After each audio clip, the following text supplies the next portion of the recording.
Shalom, salam sejahtera untuk kita semua.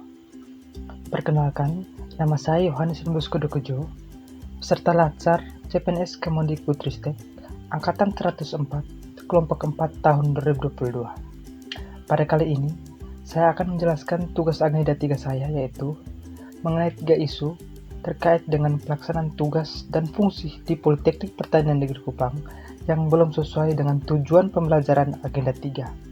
Manajemen ASN dan Semar ASN. Aparatur sipil negara atau ASN adalah profesi bagi pegawai negeri sipil atau PNS dan pegawai pemerintahan dengan perjanjian kerja atau P3K yang bekerja pada instansi pemerintah. PNS dan P3K diangkat oleh pejabat pembinaan kepegawaian dan diserahi tugas dalam suatu jabatan pemerintahan atau diserahi tugas negara lainnya dan digaji berdasarkan peraturan perundang-undangan. Manajemen ASN. Menurut Undang-Undang Nomor 5 Tahun 2014 tentang ASN, manajemen ASN adalah pengelolaan ASN untuk menghasilkan pegawai ASN yang profesional, memiliki nilai dasar, etika profesi, bebas dari intervensi politik, bersih dari praktik korupsi, kolusi, dan nepotisme. Yang berikut, kita akan membahas mengenai Semar ASN. Ada 8 karakteristik yang terkandung dalam Semar ASN. Yang pertama, integritas. Yang kedua, nasionalisme. Yang ketiga, profesionalisme. Yang keempat, berwawasan global. Yang kelima, menguasai IT dan bahasa asing. Yang keenam, berjiwa hospitality. Yang ketujuh, networking. Yang kedelapan, berjiwa entrepreneurship. Dari kedelapan karakteristik ini akan membentuk digital talent dan digital leader yang nantinya akan menciptakan world class government atau pemerintahan kelas dunia. Identifikasi isu. Berdasarkan pengamatan saya, ketika bekerja kurang lebih 5 bulan di Laboratorium Perencanaan Hutan jurusan Kehutanan Politeknik Pertanian Negeri Kupang, saya menemukan isu atau permasalahan yang terjadi di laboratorium. Isu yang pertama, kurangnya alat dan bahan praktikum, serta ketersediaan alat dan bahan yang tidak sesuai dengan kriteria praktikum. Yang kedua, penggunaan laboratorium yang belum sesuai dengan standar operasional prosedur atau SOP.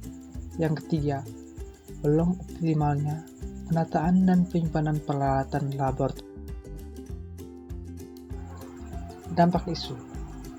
Dampak isu dari isu yang pertama yaitu praktikum dapat tertunda dan karena kekurangan alat, mahasiswa tidak mendapatkan pengalaman langsung untuk pemahaman penggunaan alat serta fungsinya secara utuh.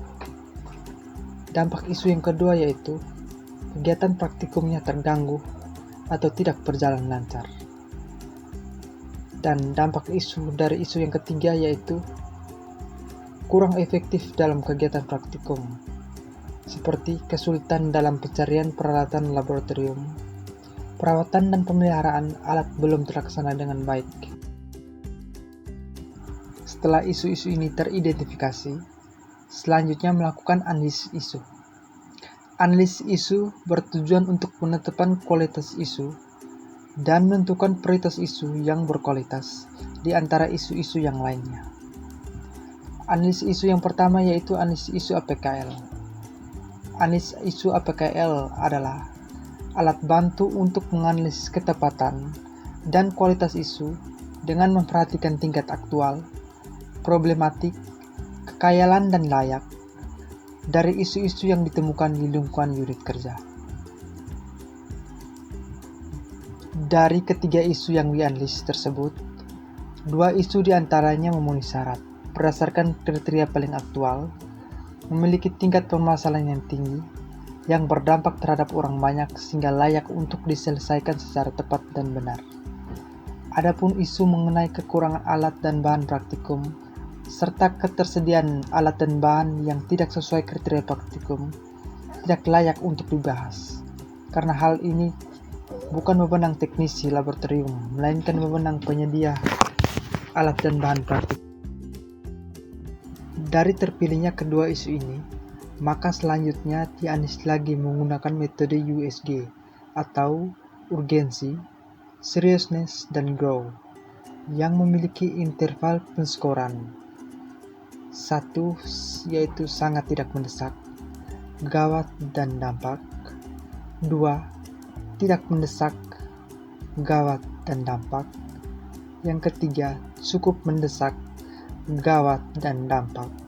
Yang keempat, mendesak, gawat, dan dampak. Yang kelima, sangat mendesak, gawat, dan dampak.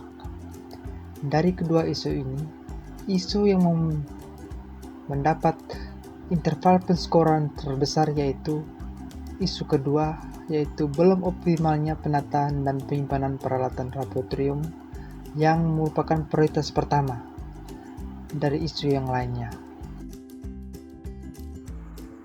Isu yang menjadi prioritas yaitu belum optimalnya penataan dan penyimpanan peralatan laboratorium, kemudian dianalisis lagi menggunakan metode Fishbone atau diagram Fishbone untuk mengetahui penyebab-penyebab. Yang pertama, material. Adanya ketidaksesuaian data dan kondisi sebenarnya. Yang kedua, peralatan yang disimpan tidak sesuai kriteria dan spesifikasi. Penyebab dari metode. Yang pertama, data inventarisasi alat masih disimpan atau dikelola secara manual. Yang kedua, inventarisasi alat belum teratur. Penyebab dari lingkungan. Yang pertama, penyimpanan peralatan belum tertata dengan baik. Yang kedua, adanya perubahan tata ruang laboratorium.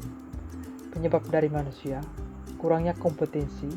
Yang kedua, kurangnya pemahaman SDM terkait pentingnya penataan dan penyimpanan peralatan. Gagasan alternatif yang dilakukan yaitu melakukan penataan peralatan laboratorium sesuai kriteria dan spesifikasi di Laboratorium Perencanaan Hutan, jurusan Kehutanan Politeknik Pertanian Negeri Kupang. Dengan kegiatan utama yang dilakukan yaitu pendataan atau inventarisasi peralatan. Yang kedua, mengunggah data alat laboratorium ke Google Drive.